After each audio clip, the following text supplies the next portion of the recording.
بہت دنوں کی بات ہے، کسی قصبے میں ایک جوہری رہا کرتا تھا۔ قصبہ چونکہ چھوٹا تھا اس لیے یہاں کے رہنے والے تقریباً سبھی لوگ ایک دوسرے سے واقف تھے۔ جوہری کے متعلق یہ بات مشہور تھی کہ وہ اپنے آپ پر اور بیوی بچوں پر تو خاصی رقم خرچ کرتا تھا، لیکن وہ دوسروں پر کسی مطلب کے بغیر ایک پیسہ بھی خرچ نہیں کرتا۔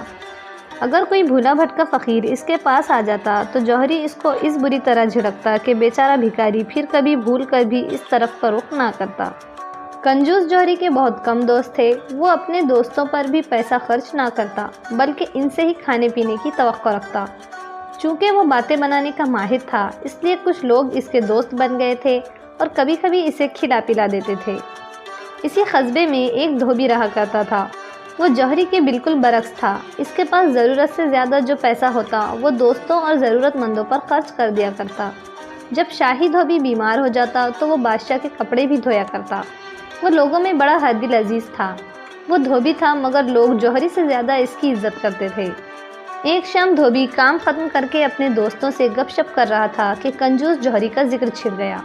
ایک دوست نے کہا، اس جیسا کنجوس انسان تو ہم نے اپنی زندگی میں دیکھا نہ سنا۔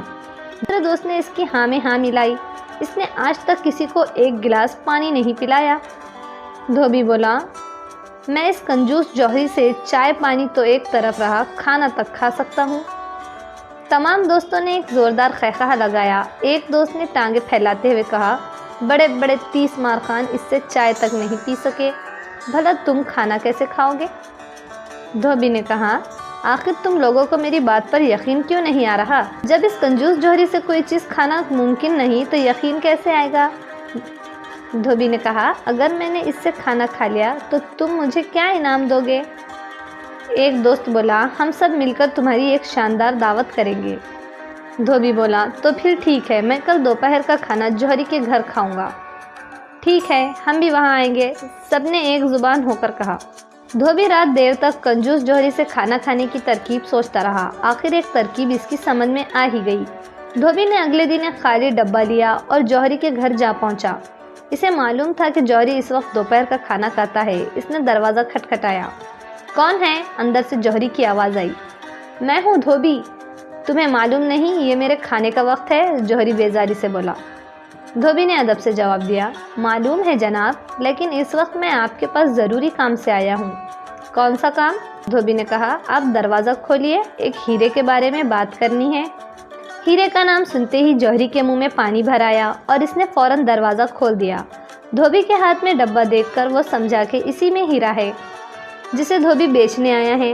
جوہری کو یہ بات بھی معلوم تھی کہ دھوبی کبھی کبھی شاہی محل میں کپڑے دھوتا ہے۔ اس نے سوچا، بہت ممکن ہے میلے کپڑوں میں بھولے سے کوئی ہیرا آ گیا ہو۔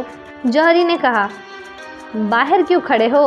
ادھر آ جاؤ، بیٹھ کر آرام سے باتیں ہوں گی۔ دھوبی جوہری کے گھر میں داخل ہو گیا۔ اس وقت دسترخوان پر کھانا چنا جا چکا تھا جس کی خوشبو سے دھوبی کی آنتیں قل ہو اللہ پڑھنے لگی۔ مرغی کے انڈے کے برابر ہیرے کی آج کل کیا قیمت ہے؟ دھوبی نے اطمینان سے بیٹھتے ہوئے پوچھا۔ یہ سن کر جوہری کی آنکھیں خوشی سے چمک اٹھی۔ اس نے سوچا کہ ڈبے میں ضرور کوئی بڑا ہیرا ہے جو دھوبی کے ہاتھ لگ گیا ہے۔ میں اسے بیوقوف بنا کر قیمتی ہیرے کو اپنے قبضے میں لے لوں گا۔ بھلا اسے ہیرے کے بارے میں کیا معلوم؟ ہاں تو بتائیے، مرغی کے انڈے کے برابر ہیرے کے کیا دام چل رہے ہیں؟ جوہری کو خاموش دیکھ کر دھوبی نے دوبارہ پوچھا۔ جوہری نے دعوت دی، آؤ پہلے کھانا شروع کرو، ہیرے کی باتیں کھانے کے بعد ہوتی رہیں گی۔ دھوبی تو اسی انتظار میں تھا۔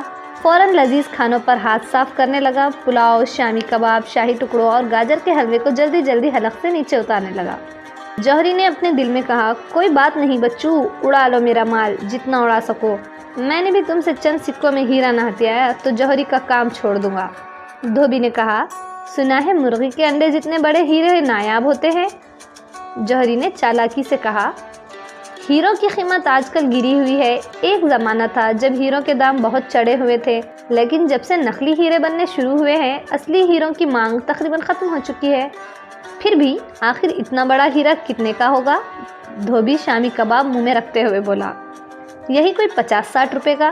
جوہری نے ڈبے کی طرف دیکھتے ہوئے جواب دیا، اتنے بڑے ہیرے کی اتنی کم قیمت؟ دھوبی نے رومال سے ہاتھ صاف کرتے ہوئے کہا، صحیح قیمت تو ہیرا دیکھنے کے بعد ہی بتائی جا سکتی ہے۔ آج کل تو نقلی ہیرے بھی اصلی کی طرح دکھائی دیتے ہیں۔ جوہری نے ملازم کو خالی برتن لے جانے کا اشارہ کرتے ہوئے کہا۔ بڑی مہربانی جوہری صاحب، آپ نے ہیرو کے بارے میں بہت کچھ بتایا، دھوبی جوتا پہنتے ہوئے بولا۔ جب وہ ڈبہ اٹھا کر دروازے کی طرف بڑھا تو جوہری بڑا سٹپٹایا اور بولا، کیا تم ہیرا نہیں دکھاؤ گے؟ بیچنے کا ارادہ بدل دیا ہے کیا؟ نقلی ہیرے کے بھی کچھ نہ کچھ پیسے تو مل ہی جائیں گے۔ دھوبی نے پورا اعتماد لہجے میں کہا، آپ کو غلط فہمی ہوئی ہے جوہری صاحب، میرے پاس نہ نقلی ہیرا ہے نہ اصلی، بھلا غریبوں کے پاس بھی ہیرے ہوا کرتے ہیں۔ تو پھر میرے پاس کس لیے آئے تھے؟ چند دوستوں سے میری شرط لگی ہے، وہ کہتے ہیں کہ مرغی کے انڈے جتنا ہیرا ہوتا نہیں، جبکہ میں کہتا ہوں کہ ہوتا ہے، بس یہی بات آپ سے پوچھنے چلا آیا تھا۔ مکار دغاباز، نکال میرے کھانے کے پیسے ورنہ تیری چمڑی ادھیڑ کر رکھ دوں گا۔ جوہری ایک بڑا سا ڈنڈا لے کر اس کی طرف جھپٹا۔ شور و غل کی آواز سن کر کئی لوگ جمع ہو گئے، جن میں دھوبی کے دوست بھی تھے۔ اتنے میں دھوبی نے چلانا شروع کر دیا، ارے میرے پیٹ میں درد ہو رہا ہے، تمہارے کھانے نے میرے پیٹ میں درد کر دیا ہے، دوا کے پیسے نکالو ورنہ میں تمہیں پولیس کے حوالے کر دوں گا۔ لوگوں نے جب یہ سنا تو انہوں نے سوچا کہ جوہری تو کسی کو ایک گلاس پانی تک نہیں پلاتا، پھر اس نے دھوبی کو کھانا کیسے کھلا دیا؟ ضرور دال میں کچھ کالا ہے۔ وہ سب مل کر بولے، دھوبی کو دوا کے پیسے دو ورنہ تمہیں پولیس کے حوالے کر دیں گے۔ اب تو جوہری بڑا گھبرایا، وہ پولیس سے بہت ڈرتا تھا۔ جیک اڑا کر اس نے دھوبی کو دوا کے پیسے دیے اور اپنی جان چھڑائی۔ جب دھوبی دوستوں کے ساتھ دکان پر پہنچا تو انہوں نے اس سے کہا، بھائی مان گئے، آج شام ہمارے طرف سے تمہاری دعوت ہے۔ ویڈیو پسند آئے تو ویڈیو کو لائک کریں، چینل کو سبسکرائب کریں اور بیل کے آئیکن کو دبانا بالکل نہ بھولیں۔